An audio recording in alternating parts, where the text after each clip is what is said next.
Сәлеметсіздер ме? Даусым естіліп тұр ма?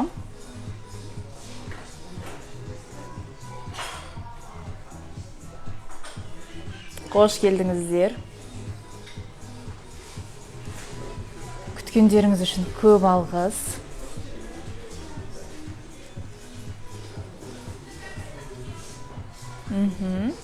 Сәлеметсіздер ме? Даусым естіліп, өзім көрініп тұрмын ба? Белгі беріп қойыңыздаршы комментарийға жазып.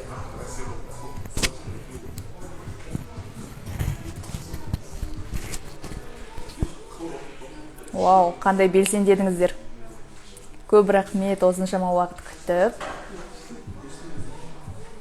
Білім алуға келіп отырғандарыңызға. Тамаша, керемет. Тағы басқаларыңыз чатқа плюс қойып жеңіздерші, барлықтарыңыз чат деппін ғой комментарий бөліміне. Я естіліп тұр, тамаша.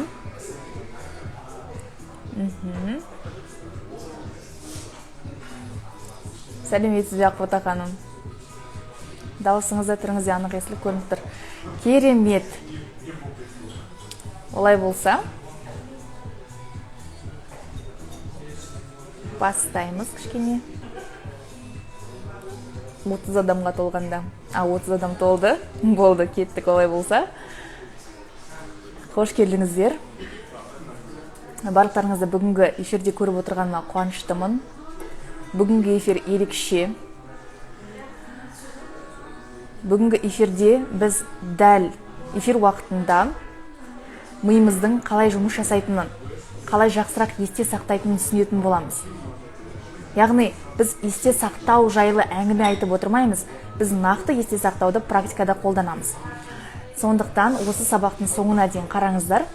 Сол уақытта сіздерде есте сақтау қабілеттеріңіздің, өздеріңіздің есте сақтау қабілеттеріңіздің қалай жақсарғанын байқайтын боласыздар. Сонымен қазір чатқа жаза отырсаңыздар. Кім боласыздар? Немен айналысасыздар? Және осы эфирге келгендегі мақсаттарыңыз қандай? Кім сіздер немен айналысасыздар? Және осы эфирге келгендегі мақсаттарыңыз қандай? Чатқа жазайық, комментарийге. Студентпін. Тамаша. Осы жол студенттер көп болған сияқты, е? Студенттер көп сияқты. Әсемжан ханым, қош келдіңіз. Нұрбек мырза, қош келдіңіз. Студентпіз. Қай жақтан келдіңіздер? Тиктоктан келдіңіздер ме? Рилстан ба? Таргеттен бе? Рекламадан? Студентпін, сессиядан қиналмай өту. Керемет. Студент. Керемет, ондай болса бүгінгі сабағымыз көбінесе студенттерге бағытталып айтылады. Тамаша, керемет, танысқаныма қуаныштымын. Елмұрат мырза, Қалила ханым, Динара ханым, Айдына ханым, Дариға ханым, көп тұрмын, барлығыңыз студент екеніңіздер, көбіңіз тиктоктан дейді, таргет, тикток. Тамаша. Жақсы. Олай болса, мен де сіздерге өзімді таныстыра отырайын. Менің есімім Кәусария. Кәусария Сағадат қызы. Жылдам оқу, есте сақтау бойынша тренермін. Осыған дейін 1000-нан аса адамға жылдам оқу, есте сақтау дағдыларын үйреттім. Әрине, одан да көп адамды түрлі эфир, вебинар деген сияқты түрлі эфирлерде, вебинарларда сабақ өткізген болатынмын көп адамға. Және де жылдам оқу, есте сақтау, тайм-менеджмент бойынша экспертпін. Есте сақтау бойынша жадыңды жаттықтыр деп аталатын авторлық кітабым бар. Бұл Қазақстандағы нөмір 1 кітап.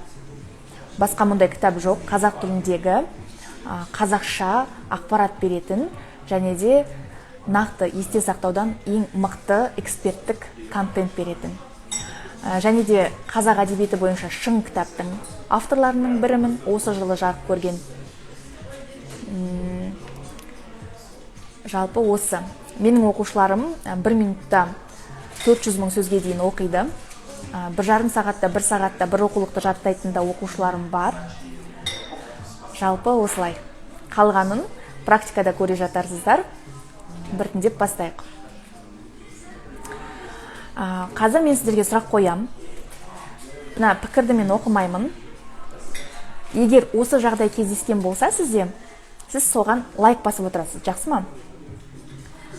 Сізде мындай жағдай бола ма? Сіз бір кітапты көп рет оқисыз. Есіңізде қалу үшін көп рет оқу деген кімде бар? Есте қалу үшін көп рет оқисыздар.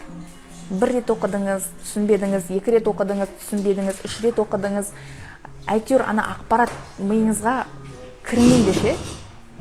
Енді одан кейін бір кезде кірген сияқты болады, бірақ та бәрібір ананы аласыз да, ең соңында ұмытып қаласыз. Тестке барған кезде жауап бере алмай қаласыз. Кімде осындай жағдай болған? Лайк басып отырыңыздар. Міне бұл бірінші қателік. Яғни біз қазір неден бастап жатырмыз? Қателіктерден бастап жатырмыз. Жалпы жақсы есте сақтау болу үшін біз ең бірінші осы 7 қателікті жасамау керек екенбіз. Ол қандай қателіктер екенін қазір мен сіздерге көрсетемін. Мінекей, экранда көрінеді екен. Бірінші, көп жазу. Көп жазу дегеніміз, сіздер қалай конспект жасайсыздар? Осыған келейікші. Кім осылай конспект жасайды, мойындаңыздар, лайк басып. Мәтінді оқиды да дәл солай ғып конспектке жазады. Тура оқиды да, сосын сол есінде қалсын деп жазбаша жазады. Бәрін, әрбір сөзін үтір нүктесіне дейін қалдырмай. Лайктарыңыз көріп тұрмын. Міне бұл үлкен қателіктердің бірі. Яғни сіз 95% ақпаратты көшіп жазатын болсаңыз, ол 95% ақпарат миыңыздан шығып кетеді деген сөз. 5% біз не істеу керекпіз? 5% ғана жазу керекпіз. Көп болса, сол кезде барып, бұл дұрыс конспект болады. Ал сіздер көбіңіз қайтесіздер, бүкілін көшіп жазасыздар. Екінші, көп оқу. Көп оқу деген жаңағы айтып отырған, қайталап, миға сыйдырғанша деп ойлайсыздар. Бірақ қараңыздар, ең бірінші мұна жазуды түсіндіріп жіберейінші, неге көп жазуға болмайды? Өйткені, мысалы біз күнделікті жоспар жасаймыз ғой. Не үшін біз ол жоспар жасаймыз? Анау жоспардың бәрі мида тұрмау үшін, миды алып тұрмау үшін біз жоспар жасаймыз. Ал сіз мына жерде не істейсіз? Керісінше ол есте қалу үшін жазасыз. Сонда логика қайда? Сонда есте сақтау үшін біз жазамыз ба, әлде есте сақтамау үшін жазамыз ба? Әрине, есте сақтамау үшін жазамыз. Ал есте сақтау үшін жазу деген ол басқаша. Сондықтан көптеген вебинар эфирлерде сіздерге міндетті түрде жазып отырыңыздар дейді ғой. Сол нәрсе қате. Яғни жазып отырғаннан, бүкілін көшіп жазғаннан ешқандай пайда жоқ. Екінші, көп оқу түсіндіріп жатқаным. Қараңыз, егер сіз бір рет оқитын болсаңыз, ол бір рет оқығанда миыңыз жаңа ақпарат ретінде қабылдайды. Екі рет оқысаңыз, оны бір бұрыннан білетін ақпарат сияқты қабылдайды. Үш рет оқысаңыз, онда тіпті ойбай мен мынаны білем ғой деп миыңыз шіренеді да. Ал сіз оған сеніп қаласыз, мен білетін шығармын, білетін сияқтымын деп. Өйткені сіз оны көп рет оқыдыңыз. Ал бірақ түсіну тең емес білу, түсіну тең емес жаттау. Түсініп алыңыздар. Түсінген мен жаттаған бірдей емес. Келесі, үшінші, кімде мұндай жағдай болады? Жай ғана мысалы шет тіліндегі сөзді алады. Мысалы өтірік айласайын, кэт деген сөз, кэт, мысық деп өстіп қайта өстіп қайталап жаттауға тырысады. Кімде осындай болады? Жай ғана, бұл көп оқу сияқты, бірақ көп оқу бұл жерде нақты үлкен мәтіндерге арналған болса, ал бұл жерде байланыстырмай жаттауға тырысу нақты ақпараттарға арналған. Мысалы термин. Бір терминді оқисыз да, қайта оқи бересіз. Одан кейін бір шет тіліндегі сөз болса, соны аудармасымен қоса айта бересіз. Әйтеуір бір есте қалатын шығар деп ше. Кімде осындай болады? Міне бұл да қателік. Бұл қателікті жасамау керек. Біз қалай дұрыс жасау керектігін қазір үйренетін боламыз. Келесі, төртінші, қайталамау, бір рет ақпаратпен жұмыс жасап қоя салу. Сіз онсыз да жылдам оқу, есте сақтауды білмейсіз. Оның үстіне сіз алып, ол ақпаратты қайталамай қоя салатын болсаңыз, яғни бүгін жаттап, одан кейін, ой болды, білдім деп, немесе бүгін қанша рет оқыдыңыз, сосын қоя салсаңыз, ондай болса, ол ақпарат есіңізден шығып кетеді. Өйткені қанша жерден сіз гений болсаңыз, қанша жерден сіздің есте сақтау, жылдам оқу қабілеттеріңіз мықты болса да, сізге қайталау қажет. Неге қайталау маңызды? Өйткені қараңыз, егер сіз бір ми былай істейді, ұйықтаған уақытта ми мынау ақпарат қажет емес деп екіге бөледі. Енді сіз қараңыз, сіз ол ақпаратты бір-ақ рет оқып қоя салдыңыз, жаттамадыңыз, оны дұрыстап байланыстырмадыңыз, көп рет оқыдыңыз, көп рет жаздыңыз, бірақ дұрыстап қайталаған жоқсыз. Сол кезде миыңыз айтады, ой, мынау ақпарат қажет емес шығар, мен аны лақтырып тастай салайын дейді да. Сіз ұйықтаған уақытта миыңыздан шығарып тастайды. Сол үшін дұрыс қайталауды да білген жөн. Қалай дұрыс қайталау керектігін біз тағы бүгін үйренеміз. Эфирдің соңына дейін отырыңыздар, міндетті түрде. Бізде 2 эфир болады. Жалпы бұл 2 сағаттық мастер-класс практикум. 5-ші жүйесі жаттау. Сіз қазір қалай істейсіз? Бір ақпарат болса, оны 1040 рет оқисыз, біреуін бір-ақ рет оқып қоя саласыз, біреуін өтірік бір жаттағандай боласыз, біреуін қайта-қайта оқисыз, біреуін жазасыз, әйтеуір бірдеңе миға сыйса болды дейсіз да? Кімде осындай болады? Жүйесіз қалай болса солай жаттайды, қалай болса солай есте сақтайды. Рахмет лайктарыңызға. Міне осы қателік. Келесі 6-шы пассивті қайталау. Негізі бір-біріне ұқсас болып жатыр, қараңыздаршы. Сол кезде бізде осының бәрін басын қосқан уақытта мына ақпаратпен активті белсенді түрде жұмыс жасау керектігі шығады. Ақпаратпен белсенді жұмыс жасамасаңыз, онда ол ақпарат мидан шығып кетеді. Жай ғана көшіріп жазу, жай ғана қайта-қайта оқу, мына пассивті қайталау деген сол. Жай ғана өтірік қайта-қайта оқи беру, бір миға қонатын шығар деп әйтеуір оқи салу, жаза салу, мысалы жай ғана видео қарау, жай ғана аудио тыңдау, бұның барлығы пассивті. Сіз ол ақпаратпен байланыс жасап жатқан жоқсыз. Ал ол ақпарат өміріңізге енбей ме? Өміріңізде бір нәрсемен байланыспай ма? Ол мысал алған кезде қараңыз, бір ілмек бар делік та? Ілмек бар делік. Енді қараңыз, мынау сіздің миыңыз. Мынау ілмек осылай тұрады да? Мынау жаңа ақпарат. Ол сіздің мына миыңызға кіргісі кеп тұр, ол ілінгісі кеп тұр. Бірақ сіз аласыда не істейсіз? Мынаны осы беті қалдыра саласыз. Бұрын білетін ештеңемен байланыстырмайсыз. Мынау 3-ші қателікке кетіп қалдық, Сол сияқты бұл жерде сіз ол ақпаратты сол беті өзімен өзін. Осылай өзі ілініп тұрады да, ауада мына тұрған ақпарат. Ешқайда байланыспайды. Сіз оны өтірік қайталай бересіз, өтірік оны оқи бересіз, өтірік жаттаған сияқты боласыз. Оның бәрі миды алдау. Солайша сіз мына ақпаратты жақсы есіңізде қалдырмайсыз. 7-ші қателік әр ақпаратты қалай жаттау керектігін үйренбеу. Жай миға сене сал. Мысалы, кейбір адамдар бар, ойбай, мен миым керемет, ойбай деп прям мен бәрін білем ғой. Мен миыма жаттап ал десем жаттап алады деген сияқты сөйтіп қарайтындар Бірақ егер сізде маңызды имтихан тұратын болса, маңызды экзамен, сессия, тест болатын болса, онда миға сеніп алған жарамайды. Әр нәрсені қалай жаттау керектігін үйреніңіздер. Сол уақытта ғана сіздерде не болады? Есте сақтау қабілеттеріне сенімділік пайда болады. Ал енді қазір комментарийді ашамын. Кімде қандай қателік бар екен? Кім қандай қате жасап жүр екен? Чатқа жазып отырыңыздар. Сондай белсенді екенсіздер, лайктарыңызды аямай, көп рахмет сіздерге. Өстіп уақыттарыңызды бөліп келіп отырған. Барынша пайдалы болуға тырысамын сіздерге. Оны қалай жаттайды әр нәрсені? Ең алдымен сіз біліп алу керексіз. Ол әр нәрсе деген не? Әр нәрсе деген не? Ол термин ба, анықтама ма, ол өлең бе, әлде шет тіліндегі сөздер ме деген сияқты Осы нәрсені анықтап алыңыз. Одан соң бізде 3 күндік интенсив бар, жылдам оқу мен есте сақтау бойынша. Сол интенсивке келіп, әр қайсысын жаттауды үйрене аласыз. Көп оқимын, және хан түсінікті. Енді көп оқымаңыз, бір-ақ рет оқыңыз, бір-ақ рет дұрыс оқу керек. Бәрін жазу, бұл да өзімізді алдау шын мәнінде. Біз солай есімізде қалып жатыр деп ойлаймыз, ал бірақ босқа уақытымызды өлтіреміз. Барлығы дейді, жандарым. Енді бұл қателіктерді жасамаңыздар. Қайталай берем ғой. Мінекей, қайталамаңыздар енді.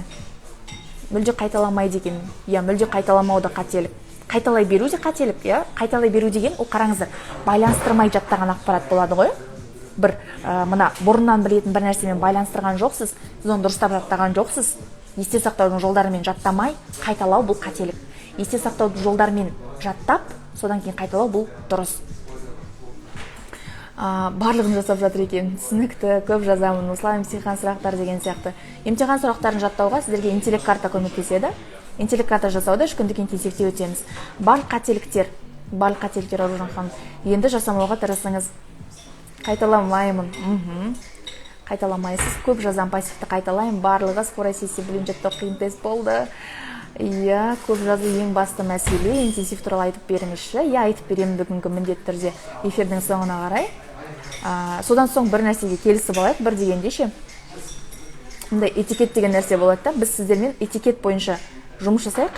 Яғни, мен сіздерге қазір көп пайдалы ақпарат беремін да. Одан кейін интенсивке презентация жасай бастаған уақытта шығып кететін болсаңыздар, сіздерді блокқа лақтырамын. Өйткені барлық жерде не болу керек? Барлық жерде баланс болу керек. Алмайтын болсаңыздар да бәрібір отырыңыздар. Өйткені мен сіздерге бұл жерде тегін ақпаратты просто так беріп жатырмын да. Байланыстырмай жаттау деген бұл бұрын білетін ақпаратпен байланыстырмай отырып жаттау. Қазір мен сіздерге оны түсіндіремін. Мен қанша оқысам да миыма кірмейді. Қанша оқымаңыз. Вот именно қанша оқымаңыз. Көп оқымау керек, бірақ рет оқу керек. КГУ дейді. Иә дейді. Тест қалай жақсы жаттауға болады? Интенсивте айтам, барлығын жақсы түсіндіреді екенсіз, эмоцияға беріліп күшті. Рахмет. Прямой сақталама. Білмедім, оны көреміз. Нақты айта алмаймын. Болды, әр қарай кеттік, комментарийді өшірем. Ал енді сонда не істеу керек деген сұрақ туындайды. Мен сіздерге осы сұрақтың жауабын айтам дедім ғой. Қараңыздар, ең бірінші бізге алып тастайын. Ең бірінші бізге дұрыс жаттау керек. Дұрыс жаттау, басқаша айтқанда кодтау, яғни бұрын білетін ақпаратпен байланыстыру. Енді бұл деген не? Бұрын білетін ақпарат деген не деп миларыңыз шашырап жатқан шығар. Мысалы қалған кезде, қазір біз сіздермен өлең жаттап көреміз. Мынадай өлең бар. Бірақ бұл бір ғана тәсілі, мен сіздерге бұдан көбін эфирде айтып үлгермеймін де, және де ол менің ақылы курстарымда оқитындарға әділетсіз болады. Қараңыздар, қараңғы қазақ көгіне өрмелеп шығып күн болам. Қараңғылықтың көгіне күн болмағанда кім болам? Мысалы, мынау өлең. Енді бұл өлеңді біз қалай жаттаймыз қазір? Жай ғана суретке айналдырып жаттаймыз. Мынау бір тәсілі. Бір ғана тәсілі, міне қараңғы дегенде мен қараңғы бөлме сияқты осындай бояп қойған екенмін. Одан кейін қазақ дегенде менің ойыма бірден қазақ үйі, киіз үй келеді, иә? Киіз үйдің суретін салып қойдым. Келесі, қараңғы қазақ көгіне, көкте не болады? Көкте бұлт болады, иә? Ендеше бұлтты қойып қойдым. Одан соң келесі, өрмелеп. Мысалы, өрмелеп деген кезде біз қайда өрмелеуіміз мүмкін? Белгілі бір арқанға өрмелеуіміз мүмкін, иә? Не болмаса, мына шашты өреміз. Мысалы, қараңыздар, өрмелеп деген сөзді біз өру деген сөзбен байланыстырып қойдық. Бұл, мысалы, өрмелеп деген сөз тіпті білмесеңіз де, сіз өру деген сөзді білетіндіктен осы шашпен байланыстырып қойдыңыз. Осы байланыстыру деген образбен көз алдымызға әкелу, соған ұқсас нәрсені табу. Мысалы, қазақ деген сөзде, мына жерде мен қазақ деп жазып қойсам да болар еді. Бірақ неге оның орнына қазақтың киіз үйін қойдым? Өйткені ол байланысып тұр, көрдіңіздер ме? Образ түрінде бір жағынан келіп тұр, екінші жағынан байланысып тұр. Енді өрмелеп шығып, мысалы, мен тауға шығам, мына жерде менің тауым, мен суретші емеспін, бірақ осындай салып қойдым, иә. Өрмелеп шығып күн болам. Күн болам. Болам дегені мен жай ғана б деп қоя салдым, өйткені бұл қарапайым сөз, иә. Сонымен дәл қазір барлықтарыңыз шәкірт ойы өлеңнің бірінші шумағын жаттап алдыңыздар. Қараңғы қазақ көгіне өрмелеп шығып күн болам, қараңғылықтың көгінде күн болмағанда кім болам. Әрі қарай жалғасында айтып қойыппын ғой. Жарайды. Енді қараңыздар. Қазір біздің практикамыз. Біз практикамын деп сіздерді шақырдық қой, сондықтан қараңыздар. Дәл қазір осы шәкірт ойы өлеңінің екі жолына осындай пиктограмма жасаңыздар. Екі жолына пиктограмма жасаңыздар. Жоқ, былай істейікші. Әділ болсын. 6 жолына. Қараңғылықтың көгіне күн болмағанда кім болам? Мен мінекей уақытқа қарап отырмын. 19:35 кетіп жатыр. 19 минут болды эфирдің басталғанына, иә. Енді сіздер мына жерде не істейсіздер? Пиктограмма жасайсыздар, суретін саласыздар. Қараңғылықтың көгіне дегеннен бастап, осы сөздерге сурет салып көріңіздер. Дәл қазір өздеріңіздің қағаздарыңызды алыңыздар. Подпискалар келіп жатыр. Қош келдіңіздер. Дәл қазір қағаз алыңыздар. Осы қараңғылықтың көгіне дегенді, күн болмағанда кім болам, мұздаған елдің жүрегін жылытуға мен кірермін дегенді, осыны алып суретке айналдырыңыздар. 19:35 болды. Жаңа кім осының бәріне сурет жасап болады, сол адам чатқа плюс деп жазсын. Комментарийді аштым өйткені. Кім бірінші болады екен, қанша минутта жаттап болады екен. Бұл бізде бірінші этап болып жатыр, иә? Кодтау деген этап. Бірінші біз қателіктердің бәрінен арылдық. Екінші, енді біз кодтау деген этапты өтіп жатырмыз. Ақнұр ханым, керемет. Ақнұр ханым, мінеки Ақнұр ханым 1 минут 15 секундтың ішінде 6 жолға пиктограмма жасап шықты. 1 минут 15 секунд.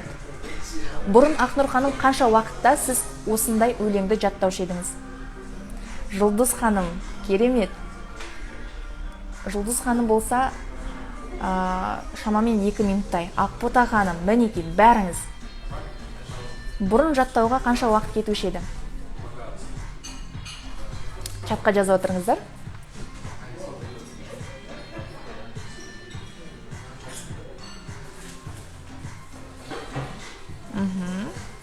Керемет, мінеки біріңізден соң біріңіз не істей алып жатырсыздар? Жаттай алып жатырсыздар. Мидың сынуы деген осы. Сіздер бұрын 2 минутта 1,5 шумақ өлең жаттай алатындарыңызға сендіңіздер ме? 1,5 минутта 1,5 шумақ өлең жаттай алатындарыңызға? Әрине жоқ. Жарты сағатта жаттайтын Жұлдыз ханым, мінеки жарты сағатта жаттайтын Жұлдыз ханым енді 2 минутта жаттап алды. 10 минут. 10 минуттың орнына 2 минут. Қалай екен? 1 сағаттың орнына 2 минут. Бұл қарапайым бір ғана мысал. Мен әдейі өлеңді алдым, мысал ретінде. Өйткені бұл өте қарапайым, бірден көрсетеді, сіздердің есте сақтау қабілеттеріңіздің қандай екендігін. Қош келдіңіз, Шырын ханым. Сіз бүгін TikTok-тан келдіңіз ба? 1 сағат. 1 сағаттың орнына 2 минут, 3 минут. Қалай? Эмоцияларыңызбен бөлісіп жеріңіздер комментарийде. Мен эмоцияны өте қатты жақсы көрем. Сонымен, бұл бізде бірінші ғана этап болды. Енді қазір біз не істейміз? Екінші этапқа көшеміз. Яғни мен сіздерге айттым ғой, қайталау керек деп. Мынау бізде бірінші этап болды. Байланыстыру керек деген этап. Енді бізде екінші этап кетеді. Бұл қайталау деген этап. Енді бұны біз керемет еді. Просто супер. Ой. Қазір 1 секунд. Мына жақта минуттарды не істеп алайық. Неше минутта жаттағандарыңызды плюс бұл шықпапты. Бір шумақты бүгін 5 минут жаттадым. Өте керемет, рахмет. Енді қараңыздар, бұл бізде бірінші ғана этап болды. Яғни осылай жаттау керек. Ал енді біз қайтеміз. Ал енді біз оны есімізде сақтаймыз. Енді есте сақтау үшін біз не істейміз? Жаттап болған соң ақпаратты бірден миға бекіту керек. Енді осы сіз жаттаған өлең шумағын қайталайық. Ең бірінші дәл қазір суреттеріңізге қараңыздар да өлеңді оқып көріңіздер. Яғни суретке қарап отырасыздар, сосын өлеңді естеріңізге түсіресіздер. Дәл қазір. Оған сіздерге 30 секунд берем. 30 секундта осы 6 жолды естеріңізге түсіріңіздер. 6 жол емес, оның үстіне алдындағы 2 жол бар ғой. Қараңғы қазақ көгіне деген. 2 шумақты қайталап алыңыздар. Суретке қарап. Суретке қарап отырып, не жаттағандарыңызды естеріңізге түсіріңіздер. Түсіріп болсаңыздар, чатқа плюс қалдырыңыздар. Мен аузым көп кетті, шай ішіп жүрейін.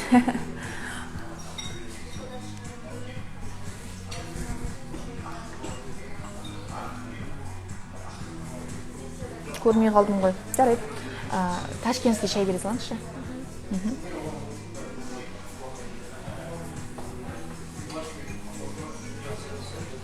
Көрмей қалсаңыз, енді Шырын ханым, білмеймін, не істейміз. Біз бастап кеттік. Керемет. Ал енді қазір суретке арасында қарай отырып, ойша осы өлеңді оқып көріңіздер. Мәтінді қалай жаттасақ болады? Барлығын мен интенсивте айтамын. Бүгін сіздерге мысал ретінде осы 3 этапты айтып жатырмын. Қараңғы қазақ көгіне өрмелеп шығып күн болам. Әрі қарай, Ақбата ханым. Басқа болатын шығар. Бола ма, болмай ма айта алмаймын нақты.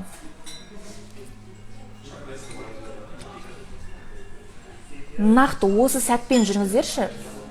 Мен қазір сіздерге сақталады деп айтсам, жартыңыз шығып деп тұрған сияқтысыздар ғой. Дәл қазір есте сақтауға арналған уақыт. Дәл қазір сіздің миыңызды дамытуға арналған уақыт. Қазір миыңызды дамытпасаңыз, сосын дамыта алмайсыз. Мәтінді қалай жаттаймыз? Динара ханым, 3 күндік интенсивте айтам. Қараңғылық көгіне күн болмағанда күн болам. Қараңғы қазақ көгіне, е? Интенсив ертең басталады, ертең сағат 8-де.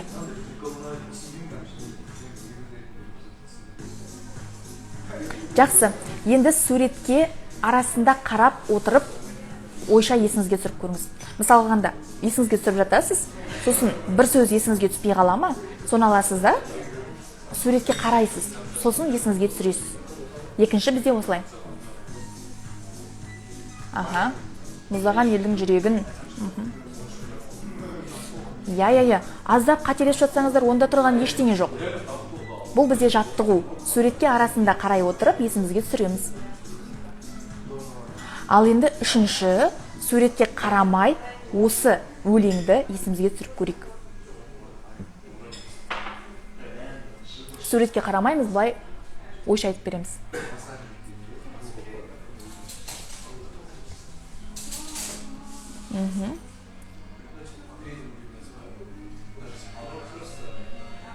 Суретке қарамаймыз.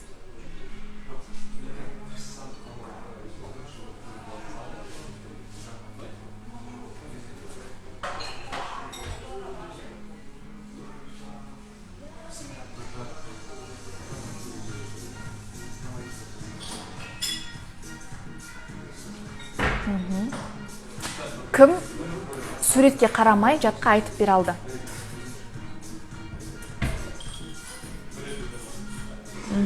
Мұздаған елдің жүрегін, жақсы. Ойбай айтып қойыппын ғой.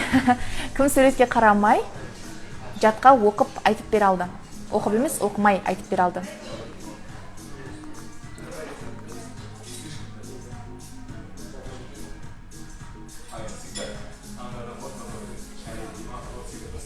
Толық емес, толық болмаса ештеңе өтпейді.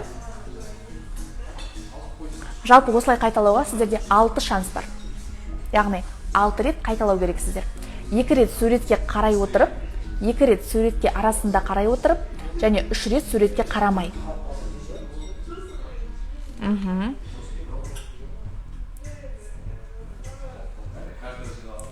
Керемет, Сандуғаш ханым. 4 жол ғана айта алдым. 4 жолдың өзі қайда жатыр?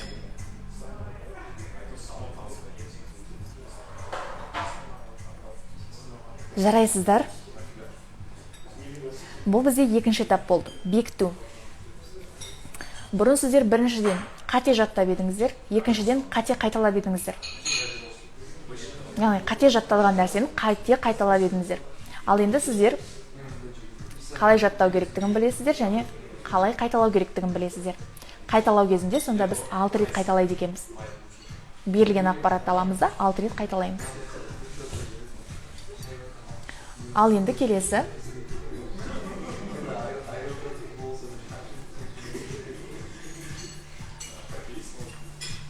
Үшінші этап па?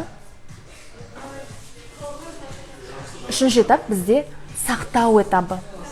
Яғни қараңыздар, бірінші сіздер жаттадыңыздар, сосын оны бекіттіңіздер, енді оны сақтайсыздар миларыңызда. Миларыңызда сақтау үшін не істеуге болады? 2 түрлі қайталау жолын қолдануға болады. Бірінші интервалды қайталау, екінші 7 күндік қайталау. Сіздерге сурет салу үшін суретші болудың қажеті жоқ. Жай ғана таңбасын сала беріңіздер. Бағанағы мен суретімде бір суретшіліктің есі аңқи ма? Әрине жоқ. Сонымен қараңыздар, сақтауда бізде екі жол бар. Бірінші интервалды қайталау. Интервалды қайталау дегеніміз, сіз бүгін қайталадыңыз, сосын 1 сағаттан кейін қайталадыңыз, сосын 1 күннен кейін, сосын 3 күннен кейін, сосын 7 күннен кейін, сосын 15 күннен кейін, одан соң 1 айдан кейін, 3 айдан кейін, 6 айдан кейін, 1 жылдан кейін.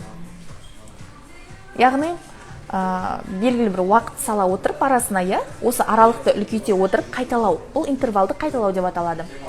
Мен бұрын ұбт-ға дайындалып жүрген уақытта осы интервалды қайталау әдісін қолдандым. Соның арқасында Қазақстан тарихынан сұрақтарды жатқа білуші едім. Карточкаға жазатын міндетті түрде. Бір жағынан сұрақ, бір жағынан жауап, одан соң оны осылай интервалды қайталау тәсілімен қайталаушы едім. Екінші жол бар. 7 күндік қайталау. Яғни бүгін қайталайсыз, ертең қайталайсыз, одан кейін күн қайталайсыз, одан кейін күн. Осылай 7 күн бойы қайталайсыз. Осы бізде 7 күндік қайталау. Бізге осы қайталау этаптар арқылы, яғни интервалды қайталау, немесе 7 күндік қайталау арқылы не істеуге болады? Ақпаратты ұзақ уақыт бойы есте сақтауға болады. Егер сіздер, мысалға алғанда, сессияны осы жақында тапсырайын деп жатқан болсаңыздар, кәдімгідей уақыт аз болса, ондай болса, аз уақытта көп қайталаңыздар. Мысалы, қазір қайталадыңыз, сосын 1 сағаттан кейін қайталадыңыз, сосын 3 сағат, содан кейін 8 сағат, сосын келесі күн, содан кейін келесі күн деген сияқты. Ал егер де сіздердің емтихандарыңыз 1 айдан кейін, 2 айдан кейін болатын болса, онда асықпай, мысалы бүгін қайталадыңыз, 7 күн бойы қатар қайталасаңыз да болады, немесе бүгін қайталадыңыз, сосын 3 күннен кейін, сосын 1 аптадан кейін, сосын 2 аптадан кейін, сосын 1 айдан кейін деген сияқты, солай қайталасаңыздар болады. Назгүл ханым, көп рахмет. Сіздердің кері байланыстарыңыз маған кәдімгідей энергия береді. Жалпы сақтау кезеңі осындай. Осындай бірінші кодтау, бекіту, сосын сақтау деген 3 этапты сақтау арқылы, осы 3 этапты қолдану арқылы сіздер жаттап алған ақпаратты ұзақ уақытқа есте сақтай аласыздар. Сонда біз бүгінгі эфирде айтылу керек негізгі 4 қадамды айттық. Бірінші, 7 қателікті жасамау, екінші кодтау, үшінші бекіту, төртінші сақтау, ал енді қазір 5-шісіне келе жатырмыз. Байқап тұрсаңыздар, мен тіпті сіздерге түсіндіріп отырмын ғой. Түсіндіріп отырған уақытта мен бір нәрсені кейде 2 реттен қайталаймын. Не үшін? Сіздің миыңызда жақсы беку үшін. Барлығы бекіту. Мысалы, эфирден шықсаңызда осылай кодтау керектігін, бекіту керектігін, сақтау керектігін біліп шығуыңыз әбден мүмкін. Ал енді сонда бізде 5-ші қадам қандай екен? 5-ші қадам өте қарапайым. Басқа бір адамға әңгімелеп беру. Енді боты тарихты осылай жаттаймын. Керемет Ақнұр ханым. Басқа бір адамға әңгімелеп беру. Мен 11-ші сыныпта ботыға дайындалып жатқан уақытта қалай істедім? Интервалды қайталау әдісінде қолдандым. Одан соң сабақтағы ақпараттарды, кітаптағы ақпараттарды жүйелеп тастайтын едім. Кәдімгідей кестелерге саламын деген сияқты. Бұл екіншіден. Үшіншіден, мен басқа адамдарға оны әңгімелеп беріп отырдым. Солайша мен 1 аптаның ішінде Қазақстан тарихының бір оқулығын жаттап алдым. Яғни, тіпті есте сақтау қабілетім ол кезде мен қатты керемет дамып кеткен болмаса да, мен есте алдым. ұбт-ға дайындықта Қазақстан тарихының бір оқулығын 1 аптада жаттай алдым. Ненің арқасында? Басқа бір адамға әңгімелеп берудің арқасында. Басқа бір адамға әңгімелеп бергеніміздің 95% біздің есімізде қалады екен. Міне бұл есте сақтаудың құпияларының біреуі. Өздеріңізге айнаға қарап дайындалсаңыздар да, айнаға қарап әңгімелеп берсеңіздер де, видеоға түсіндіріп берсеңіздер де, жалпы түсіндіргені өте пайдалы. Не болмаса, ең жақсысы басқа адамдарға мұғалім болған. Мұғалім болған кездеріңізде сіздер оны жақсы есте сақтай аласыздар. Мен өзім бұрыннан мұғалімдікке жаны құмар адаммын, түсіндіргенді жақсы көремін. Мен белгілі бір сұрақтарды сұраған кезде соны да жақсы көремін. Сұраққа жауап бергенде кәдімгідей жанын салғым келеді.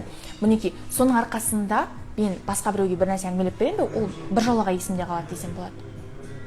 Ал егер де сіздер бұрынғы тәсілдерді қолданатын болсаңыздар, жалпы пирамида, запоминание деген пирамида бар.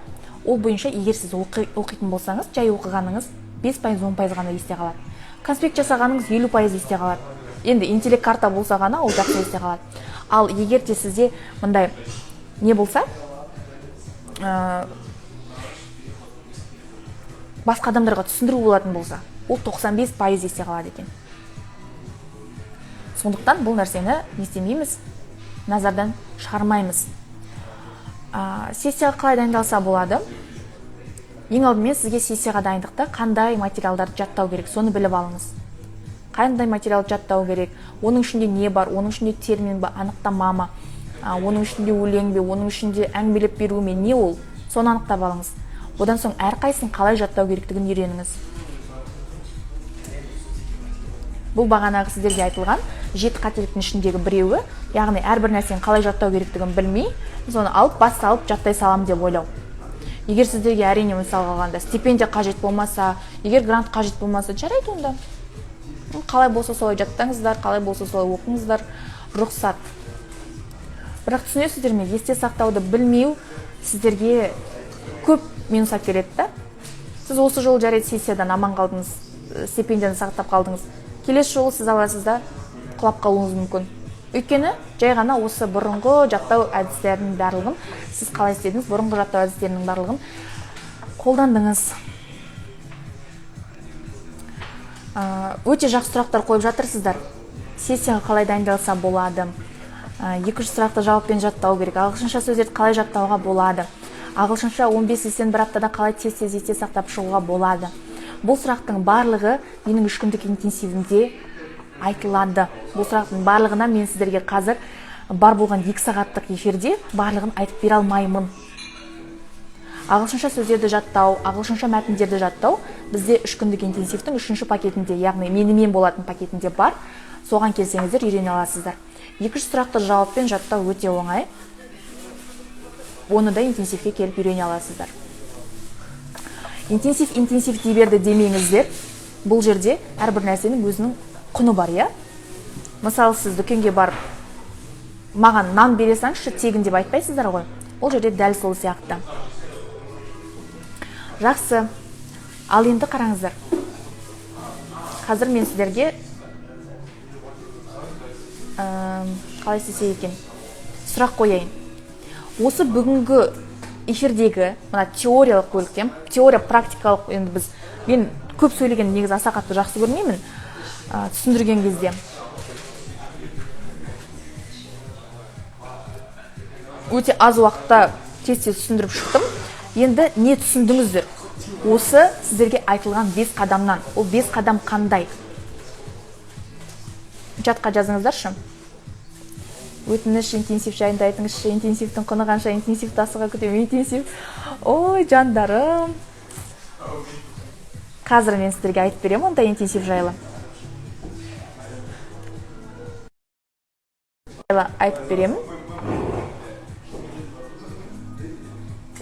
Мен енді кіріп отыр едім. Енді кірсеңіз, онда пайдалы ақпараттан қорғалдыңыз ғой. Ендігі пайдалы ақпарат сізге 3 күндік интенсивте ғана болады. Ертең біз бастаймыз. Мен айнаға қарап айтып дайындалам, дұрыс па? Дұрыс.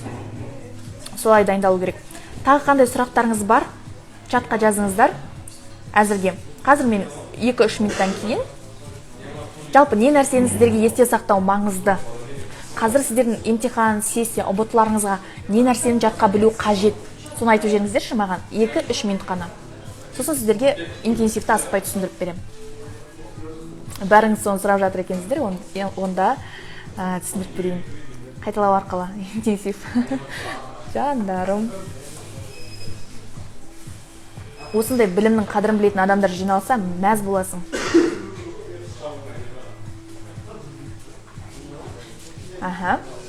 Тағы не сұрағыларыңыз келеді?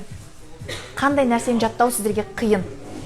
Тарих сұрақтары. Окей, тарих сұрақтарында ол жерде сұрақ жауап, я?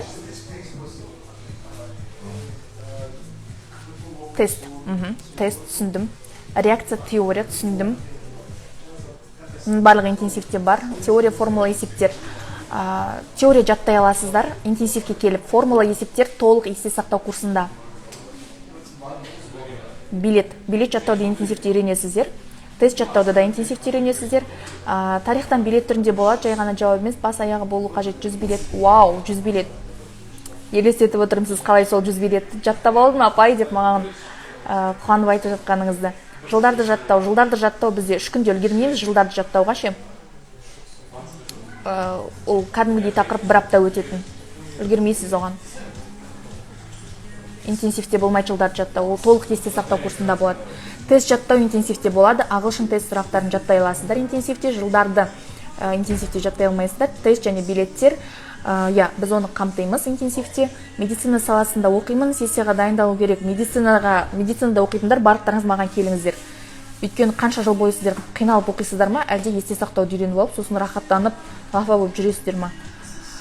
Сессияға дайындық. 200 сұраққа неше уақыт керек? 200 сұрақты менің оқушыларым енді 4 сағатта жаттайды. Бұл максимум. Ағылшынша билеттер жаттауға болады. Ол бізде 3-ші пакетте болады. Біреуін айтып бермеші ағылшынша сөздік жаттау туралы. Әрине айтып бермеймін, өйткені ол өте құнды ақпарат.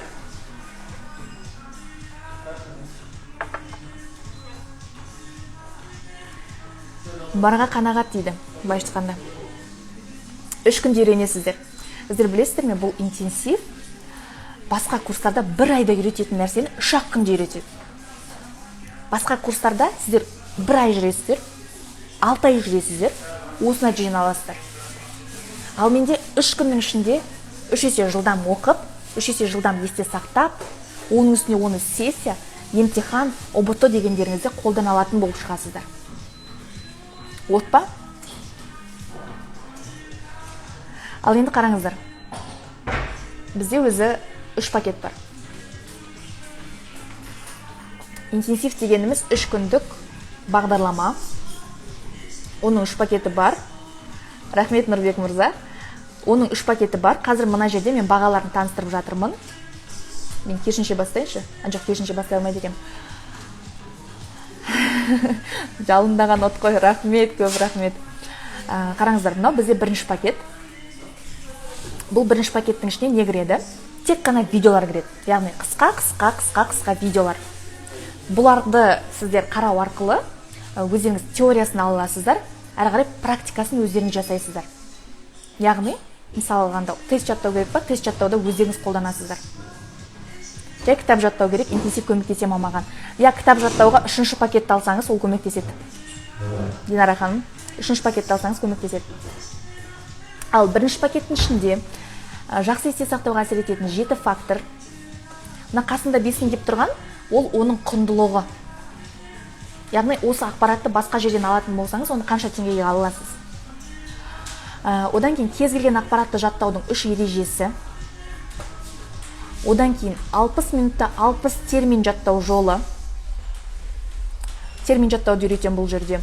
30 секундта бір сұрақ жауап жаттаудың 3 қадамы. Яғни бізде, мысалы, 1 сағатта бір нұсқан жаттайтын қыз, интенсивтің 1-ші күні ақ 30 минутта жаттайтын болды. 2-ші күні жаттығу жасап 15 минутта сол нұсқан жаттап болатын болды. Яғни тесттерді жылдам жаттау қажет болатын болса, осыны қолданыңыздар. Келесі 60 минутта 30-40 анықтама жаттаудың және басқа да үлкен мәтіндерді жаттаудың жолы. Бағана менен сұрап жатырсыздар ғой, қалай мәтіндерді жаттасам болады деген сияқты. Осы ақпаратта 1-ші пакетте болады. Одан кейін жаттаған ақпаратты ұзақ уақыт есте сақтаудың 3 этабы. Бүгін этаптарын өттік, бірақ біз оны одан да тереңдетіп өтеміз. Яғни детально біліп алатын боласыздар. Одан кейін мінсіз конспект жасаудың 12 ережесі. Бұл енді мощно кәдімгідей. Егер бұл конспектін жасауды үйреніп алатын болсаңыздар, сіздер 25 билетті 1-ақ күнде жаттай алатын боласыздар. Осының арқасында. Одан кейін бір күнде 25 билет жаттаудың 3 жолы. 25 билет жаттау, мысалы алғанда, ол ішінде көп ақпараты бар билеттер ме, әлде ішінде көп сөзі бар билеттер ме, әлде ондағы әрбір сөз жатқа білу керек пе, соған байланысты қылып датабы әр біреуін мен сіздерге түсіндіріп шыққам. Одан кейін оқығанды есте сақтаудың мапомап ережесі, яғни мысалы кітап оқыған уақытта неге естеріңізде қалмай қалады деген сияқты, соның барлығы осы 1-ші пакетте болады. Оның үстіне мына жерге қосып ұмытып кеттім, қалай ұмытып кеткем, жылдам оқудың 15 қадамы. 15 жолы. Яғни 3 есе жылдам оқудың 15 жолы да осы 1-ші пакеттің ішінде бар. Яғни қараңыздар, бұл бізде мындай нәрсе. егер сіздер бір оқығанды қайта-қайта оқып түсінбей, сөйтіп жатқан болсаңыздар, немесе есіңізден шығып кетіп жатқан болса, оның бірден бір себебі сіз баяу оқитындығыңызда. Сіз баяу оқығаннан кейін, мына мысалға сіз минутына 1000 сөз оқи аласыз. Немесе 400 сөз деп алайықшы, минутына 400 сөз оқи аласыз, бірақ сіз қазір минутына 100 сөз оқып жүрсіз. Сөйтіп, мына миыңыздың қалған 300 сөз оқи алатын бөлігі алады да жан-жаққа лағып кетеді. Не себепті? Өйткені сіз оны қолданбай жатырсыз. Лағып кетеді деген, сіз аласыз да ана нәрсені ойлайсыз, ой, ана істеу керек, мына істеу керек, бүйту керек, сөйту керек деген сияқты да. Сөйтіп ойланғаннан кейін не істейді? Сөйтіп ойланғаннан кейін ақпарат есіңізде тұрмайды. Сол үшін есте сақтау үшін сізге кішкене болсын жылдам оқуды білу маңызды.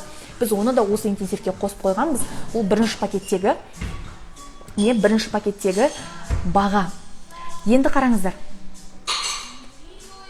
Бұл бізде бірінші пакеттің өзінде бізде өте керемет нәтижелер болып жатыр. Нәтижелер дегенде пікірлер келіп жатыр. Кеше ғана бір қыз жазды, мен осыншама толық болады деп күтпеп едім дейді. Мен кәдімгідей күткен жоқпын, сіз таңғалдырдыңыз деп тұрып маған жазып жіберді. Қазір сіздерге жіберем. Мінекей. Басында ондай көп нәрсе күтпегем, бірақ барлығы толық, сұрақтарыма жауап алып, толыққанды сезініп жүрмін өзімді дейді. Бұл какой-то бір 7000 теңгенің пакеті. Соның өзінде біз осыншама құндылық беріп жатырмыз да. Мынау тұрған сіздер осы ақпаратты басқа бір жақтан курстан алатын болсаңыздар, бұның барлығы қанша болады? Бұның барлығы 100 000 болады. Мен шынымен білем, осындай курстарды дәл біздің интенсивтегідей ақпараттарды айтады, бірақ оны курс ретінде өткізеді. Сенесіздер ме? Ал сіздер бұл жерде бар болған 7000-ға сол құндылықты ала аласыздар. Бірақ бұл бізде ең керемет пакет емес. Ең керемет нәтижелер шығатын пакеттер бізде келесі пакеттер. Мінекей, мынау бізде екінші пакет. Екінші пакетте бізде бірінші пакеттегі барлық видеолар болады міндетті түрде. Одан кейін платформаға 3 ай доступ. Бізде сабақтар платформаға салынған, сілтеме түрінде емес. Тренер-наставникпен 3 Zoom. Тренер-наставниктің пайдасы қандай сізге? Ол сіздің бүкіл сұрақтарыңызға жауап береді. Ол сіздің материалдарыңызды талдайды. Мысалы, сіз алып келесіз, менде осындай тест болып тұр, ағай не істесем болады деген сияқты. Сосын ол сізге талдап береді. Телеграмдағы жалпы чат, ол жерде сіз сұрақтарыңыздың жауабын аласыз.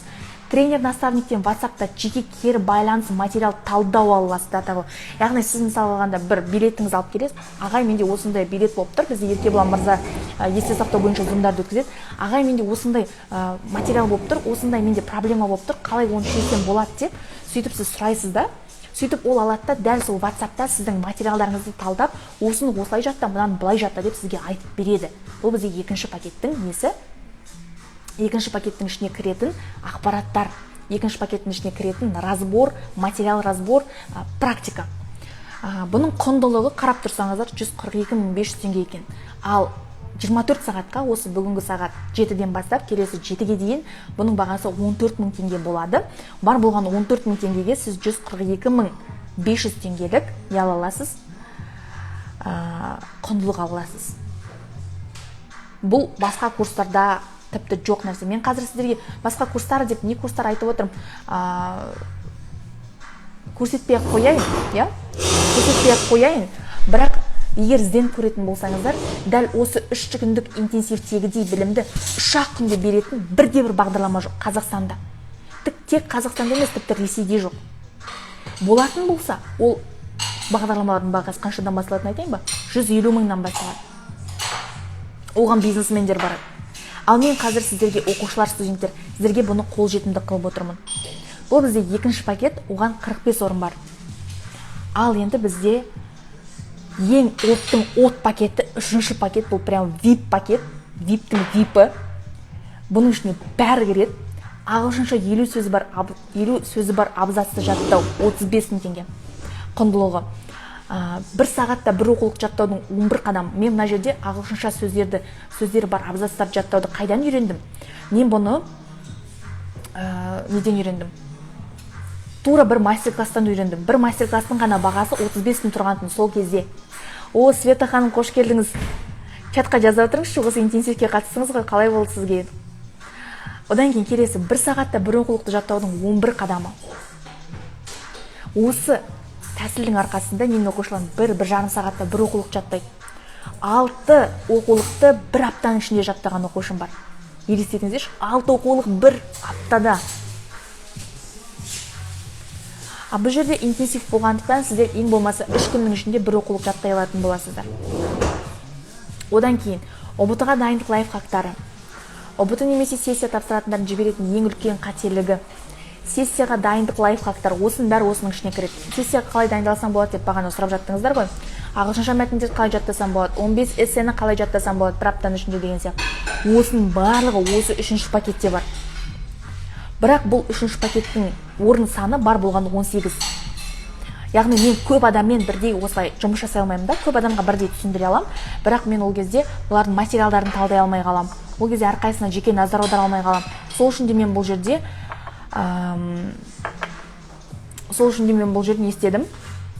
18 ғана орын бердім. Мінекей Света ханым жазып жатыр, бүгін осы семестрдің соңғы сессиясы болды, бір күнде жаттап алдым ғой, уже қиналмай. Керемет, Света ханым. Нешеге жаптыңыз сессияларыңызды? Қатысыңыздар қыздар, өте керемет. О, рахмет, Света ханым. Қуанып тастадыңыз ғой. Осылайша 3-ші пакеттің құндылығы 215 мың теңге екен. Ал сіздер бұл жерде не істейсіздер? Оны бар болғаны 21 мың теңгеге ала аласыздар. Байқап отырсаңыздар, мен сіздерге беріп жатқан ақпараттан, беріп жатқан құндылықтан 10 есе төмен бағаға ұсынып отырмын. 5-ке дейді Света ханым, 5-ке жауып шықты. Ура! Бақтыңыз Света ханым, құттықтап қойыңыздар. Подарка алып қуанып отыр. Тек сессияның сұрақтарын жаттауға. Сізде сессияның сұрақтары қандай сұрақтар? Қандай сұрақтар нақты? Оның ішінде қандай ақпараттар кездеседі? Термин анықтама ма? Ағылшынша сөздер ме деген сияқты, соған байланысты барлығы. Бірінші пакетті алсаңыз нәтиже болады, бірақ гарантия болмайды оған. Яғни барлығы өзіңізге байланысты.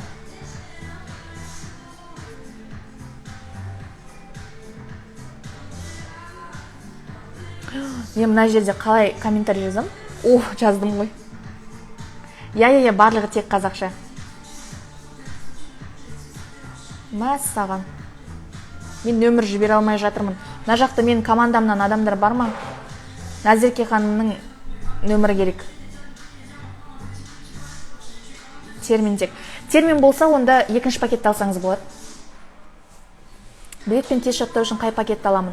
Билет пен тест жаттау үшін, егер сізге Zoom-ға кіру маңызды болатын болса, кәдімгідей сізге кері байланыстың көп болған маңызды болатын болса, 2-ші пакетті алыңыздар. Желательно Zoom-ға кіріп тапсырма орындаңыздар, сол кезде жақсы нәтиже болады сіздерде. Тестті тест жаттаудың жолын білу үшін қай пакетті алсам болады? 2-ші пакет. Егер сіздерде, қараңыздар, Zoom-ға кіруге мүмкіндік болса, кешкі уақыттарда, 8:30-дарда, онда 2-ші пакетті алыңыздар. Егер Zoom-ға кіру мүмкіндігі болмаса, бірді алыңыздар. Есте сақтау қабілетін өте төмен қалай жақсартуға болады?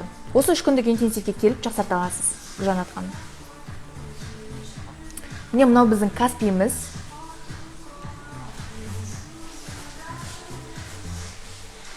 Үшінші пакетте, 21 мың теңгелік пакетте бар болғаны 18 орын бар. Орын аласыздар дәл қазір.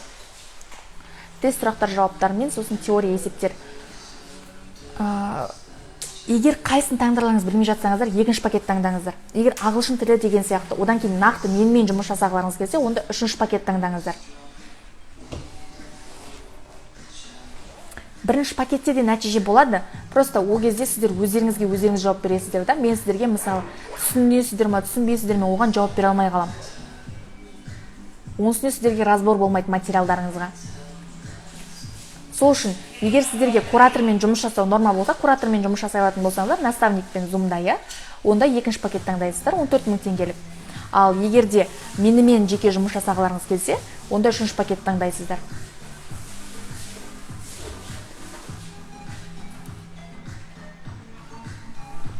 Тағы қандай сұрақтарыңыз бар, қоя беріңіздер. Одан соң тағы бір Zoom-ға кірем.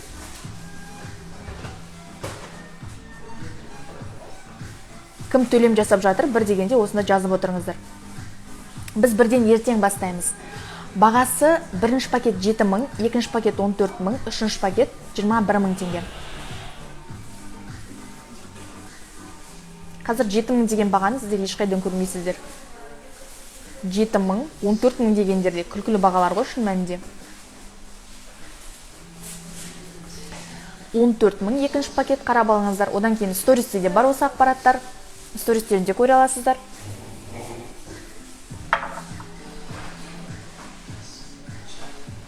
Қыздар нақты Кәусар апаймен зымды тыңдап сөйлескен ыңғайлы, жарты сағат тапсырма берсе деп күтіп өзі бақылап отырады. Менің сессиям кезінде тез жаттауды үйретіп қана қоймай, оны өзі тексеріп сұраған. Иә, дәл солай. Иә, бір-ақ күн сіздер төлем жасап үлгере аласыздар. Одан кейін болды, интенсивті бастап кетеміз. Осы жылға бұл соңғы интенсив. Не үйретеді? Мына жерде жоғарыдағы жазылып тұрғандардың барлығын үйретеміз. Қазір. Мінекей, осы жерде жазылып тұрған есте сақтау, 3 есе жылдам оқу, 3 есе жылдам есте сақтау, сол арқылы сессияға тез дайындалуды үйретем. Рахмет, Света ханым. Не көріп тұрсыздар ма? Света ханым айтып жатыр, нақты менімен жеке жұмыс жасайтын пакет тиімді деп. Өйткені сіздер не істейсіздер? Өйткені сіздер осы жағдайда жақсы бір дегенде кері байланыс алып, тапсырма алып, осы сессияға қалай дайындалып жатқандарыңызды да бақылап отырам. Мысалы, Света ханым да маған материалдарын жіберген, осыны қалай жаттасам болады деген сияқты. Дариға ханым жіберген. Одан кейін сол бойынша не жаттадыңыз, қанша жаттадыңыз деп солай мен сұрап отырған едім. Рахмет, Света ханым. Бірінші алаңыз, сіздің арқаңыз көп рахмет дейді. Апайым менің, оқушым менің. Көп рахмет. Үшінші пакетке бірінші пакет мәліметі кіреді. Иә, міндетті түрде кіреді. Бірінші пакеттегі ақпарат екінші пакетте де болады, үшінші пакетте де болады.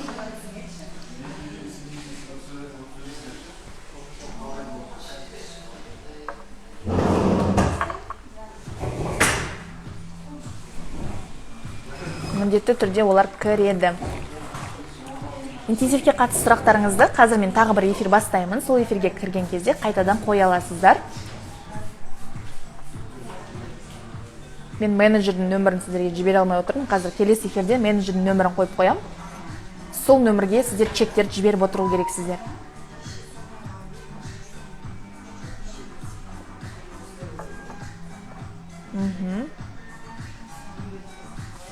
Жақсы. Қазір мен келесі эфирге кіремін. Сол жерде әрі қарай сөйлесеміз.